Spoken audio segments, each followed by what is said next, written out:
والعاقبة للمتقين والصلاة والسلام على سيد المرسلين وعلى آله وأصحابه أجمعين. أما بعد، أعوذ بالله من الشيطان الرجيم. بسم الله الرحمن الرحيم. وقال النبي صلى الله عليه وسلم: من زار قبري وجبت له شفاعتي. صدق اللہ مولانا العظیم و صدق رسول نبی الامین المکین الکریم ونحن ولا ذلك لمن الشاہدین والشاکرین والحمد للہ رب العالمین. عزیزان محترم، ہم آپ سبھی اپنے ماتھے کی نگاہوں سے دیکھ رہے ہیں کہ آج ہمارے بہت ہی عزیز اور رشتہ دار بھی ہیں حضرت علامہ مولانا شکیل احمد صاحب، جنہوں نے عمرے کے سفر کا ارادہ کیا. اللہ سے میری دعا ہے پروردگار عالم اپنے حبیب کی بارگاہ میں ان کی حاضری کو قبول فرمائے اور ان کی حاضری کو قبولیت کے صدقے میں اللہ رب العزت ہم سب کو بھی دیار مصطفیٰ علیہ السلام میں حاضری کی توفیق عطا فرمائے. چند اشعار آپ حضرات مدینہ طیبہ کے تعلق سے سماعت کریں. اچھے لگے تو سبحان اللہ الحمدللہ سے نوازتے رہے. ایک مرتبہ درود پاک پڑھ گئے: اللہم صلی علی سیدنا مولانا محمد وآلہ وسلم. صلاۃ و سلام علیک یا رسول اللہ، صلاۃ و سلام علیک یا نبی اللہ. دیکھیے حضرات، جب مدینے کا ذکر چھڑتا ہے اور جب مدینے کی بات آتی ہے تو ایمان والا اس کے دل کا ارادہ کیا ہوتا ہے آپ شعر میں سماعت کریں: جب سامنے آنکھوں کے گنبد بہرا ہوگا، جب سامنے آنکھوں کے گنبد بہرا ہوگا، جب سامنے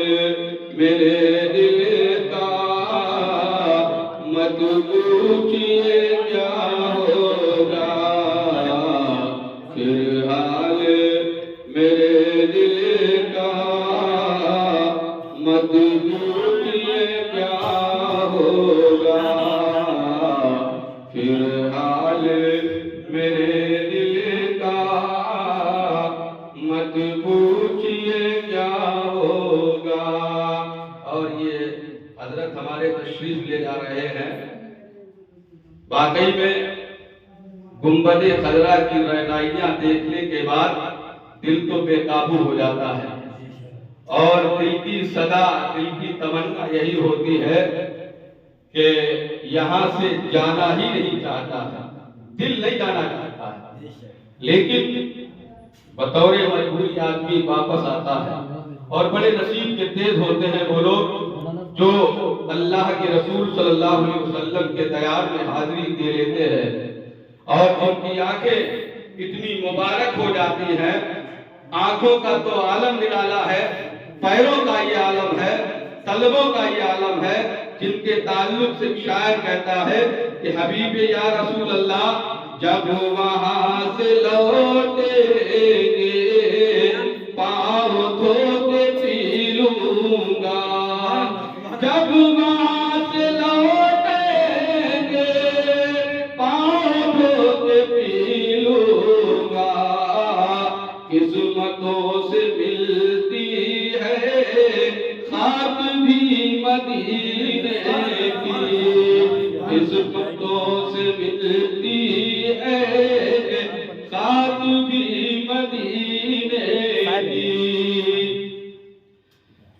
جب سامنے آنکھوں کے گنبد گہرا ہوگا. اور عقیدت کا شعر ہے، سماعت فرمائے. ڈوبے گی بھلا کیسے کشتی وہ سمندر میں، ڈوبے گی بھلا کیسے کشتی وہ سمندر میں، ڈوبے گی بھلا کیسے کشتی وہ سمندر میں، جس کشتی کا حافظ خود محبوب خدا ہوگا، جس کشتی کا حافظ خود محبوب خدا ہوگا. حضرات، میں نے قرآن خطبہ مسنونہ کے بعد ایک حدیث مبارکہ کی تلاوت کی ہے. اللہ کے نبی فرماتے ہیں، من زارا قبری وجبت لہو شفاعتی، جس نے میرے روضے کی زیارت کی اس کے لیے میری شفاعت واجب ہو جاتی ہے. حضرات، بڑے نصیب کے تیز ہوتے ہیں وہ لوگ جن کو اللہ رب العزت ایسی گھڑیاں میسر کرتا ہے.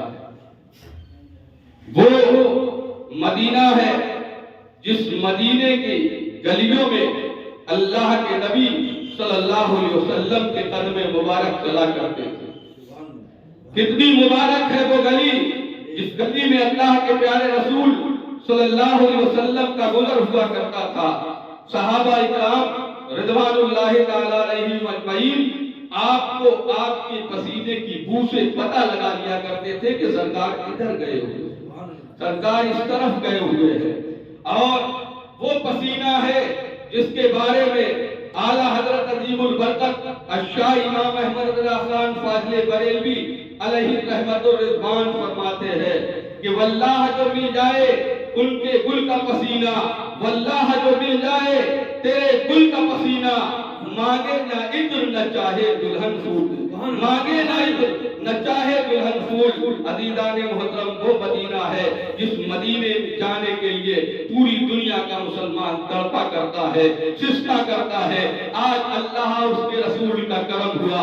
آج حضرت علامہ مولانا شکیل احمد صاحب قبلہ کا قافلہ بھی تھوڑی دیر کے بعد روانہ ہوگا.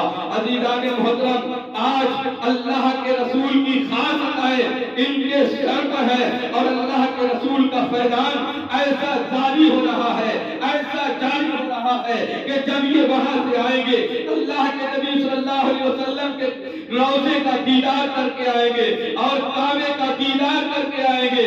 اور وہ کعبہ ہے عزیزان محترم جس کعبے کے تعلق سے علماء مفسرین فرماتے ہیں کہ جب انسان ہندوستان سے جانے والا کعبہ معظمہ میں پہنچتا ہے، پاکستان سے جانے والا کعبہ معظمہ میں پہنچتا ہے، افغانستان سے جانے والا کعبہ معظمہ میں پہنچتا ہے، غرض کہ پوری دنیا کا انسان جب حج کے موقع پر کعبہ المکرمہ کے سامنے پہنچتا ہے، علماء فرماتے ہیں کہ پہلی نظر جب کعبے کے سامنے پڑے اور اس کے دل کے اندر جو بھی دعا ہوتی ہے اللہ تبارک و تعالیٰ کعبے کی برکت سے اس کی دعا کو قبول کر لیا کرتا ہے.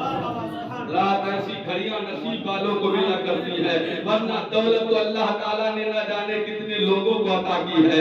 دولت کے انبار لگے ہوئے ہیں، دولت کا ذخیرہ اکٹھا ہے، لیکن ارادہ نہیں ہوتا ہے. کوئی بہانہ کرتا ہے کہ صاحب ہمیں یہ کام کرنا ہے، وہ کام کرنا ہے. یہ بہانہ وہ کر رہا ہے لیکن وہاں سے بلاوا نہیں آیا ہے. اور جس دن یقین جانو مسلمانوں، میرا یقین بولتا ہے جس دن عبداللہ کا لخت جگر اپنے چاہنے والے کو طرف فرمائے گا تو دنیا مٹتی ہوئی نظر آئے گی، دولت بھی مٹتی ہوئی نظر آئے گی، دولت بھی مانے نہیں نظر آئے گی. کوئی روک ہی نہیں پائے گا جب اللہ کے رسول صلی اللہ علیہ وسلم کا بلاوا آ جائے گا. اللہ جانے کی تمنا تو سب کرتے ہیں اور کرنا چاہیے، ہر شخص کو کرنا چاہیے اور دعا کرنا چاہیے کہ اللہ رب العزت اپنے محبوب کے دیار کا دیدار کرائے.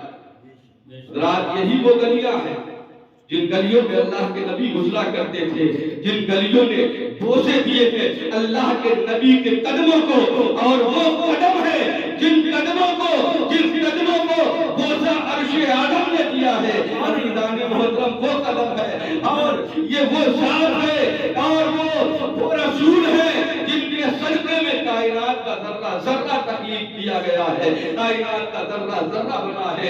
عزیزان محترم جب یہ وہاں پہنچیں گے، مدینے کی رہنائیاں دیکھیں گے، مدینے کی گلیوں میں ٹہلیں گے، ان گلیوں میں جائیں گے جن گلیوں میں اللہ کے رسول ٹہلا کرتے تھے، اس مسجد میں نماز پڑھیں گے جس مسجد کے اندر اللہ کے نبی صلی اللہ علیہ وسلم نے امامت فرمائی تھی، اسی مسجد کے اندر ابو بکر نے امامت فرمائی تھی، اسی مسجد کے اندر حضرت عمر نے امامت فرمائی تھی، اسی مسجد کے اندر حضرت عثمان نے امامت فرمائی تھی، اسی مسجد کے اندر حضرت علی شیر خدا نے بھی امامت فرمائی تھی۔ یہ کتنے نصیبے کے تیز ہے کہ اسی مسجد کے اندر اپنی پیشانی کو کم کرنے کے لیے جا رہے ہیں۔ نصیبے پر ان کے فخر ہے اور دل تو روتا ہے جب کوئی مدینے جانے والا جاتا ہے، جب کوئی مدینے جانے والا جاتا ہے دل تڑپتا ہے، دل سسکتا ہے۔ لیکن عزیزان محترم جانے کو تو ہم چاہتے ہیں، جانے کو تو ہم چاہتے ہیں، لیکن جائیں گے کبھی جب اللہ کے نبی کا بلاوا آ جائے گا، اور جس دن سرکار کا بلاوا آ گیا اس دن کوئی چیز مانے ہو ہی نہیں سکتی، نہ عمر کا تقاضا دیکھا جاتا، بڑے بڑے ضعیف لوگ جاتے ہیں۔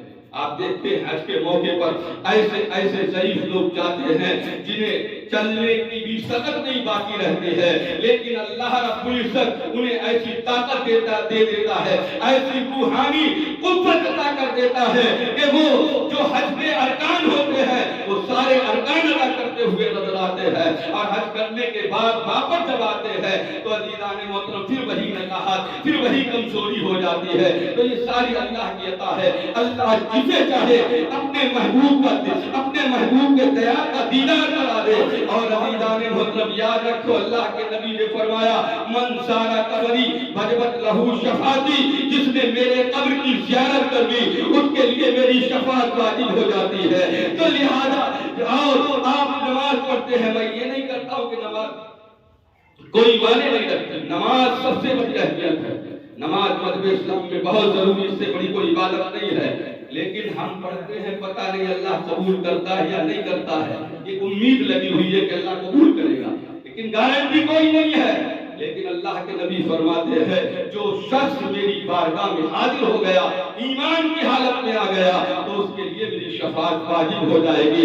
اللہ کے نبی صلی اللہ علیہ وسلم اس کی شفاعت ضرور فرمائیں گے، اور انشاءاللہ تبارک و تعالی جب میدان محشر قائم ہوگا، نفسی نفسی کا عالم ہوگا، اللہ کے نبی جب شفاعت چالو کر دیں گے تو تمام لوگ ایسے ہوں گے جن کی بنیاد پر اللہ تبارک و تعالی بہت سے گنہگاروں کی بخشش فرمائے گا۔ حضرات من زار قبری وجبت لہو شفاعتی، جس نے میرے قبر کی زیارت کی، جو میرے روضے پر حاضر ہو گیا، اس کے لیے میری شفاعت واجب ہو جاتی ہے۔ اللہ کے نبی فرماتے ہیں تو لہذا ہمیں دل میں تمنا یہی کرنا چاہیے، دعا یہی کرنا چاہیے کہ دکھا دے الہی مجھے بھی مدینہ کیسی بستی ہے، دکھا دے الہی مجھے بھی مدینہ کیسی بستی ہے جہاں پر دن رات مولا تیری رحمت برستی ہے، جہاں پر دن رات مولا تیری رحمت برستی ہے، اور مدینے کی گلیاں دیکھ لی تو انشاءاللہ تبارک و تعالی زندگی کی معراج ہو جائے گی۔ مدینے کی گلیوں کے نصیبے کے دیکھ ہوتے ہیں وہ لوگ جن کو اللہ یہ وقت اور یہ اوقات عطا کرتا ہے۔ لہذا ہم آپ سب دعا کریں اللہ تبارک و تعالی ان کے سفر میں آسانی عطا فرمائے، اور اللہ رب العزت ان کی عمر میں برکتیں نازل فرمائے، مولا ان کی حاضری کو اپنے محبوب کی بارگاہ میں قبول کرے، اور ان کی حاضری قبولیت کے صدقے میں اللہ رب العزت ہم گنہگاروں کو بھی اپنے محبوب صلی اللہ علیہ وسلم کی بارگاہ میں حاضری کا شرف عطا فرمائے۔ استغفر اللہ ربی من کل ذنب واتوب الیہ، لا الہ الا اللہ محمد رسول اللہ صلی اللہ علیہ وسلم۔ دوبارہ چالو کرنا بند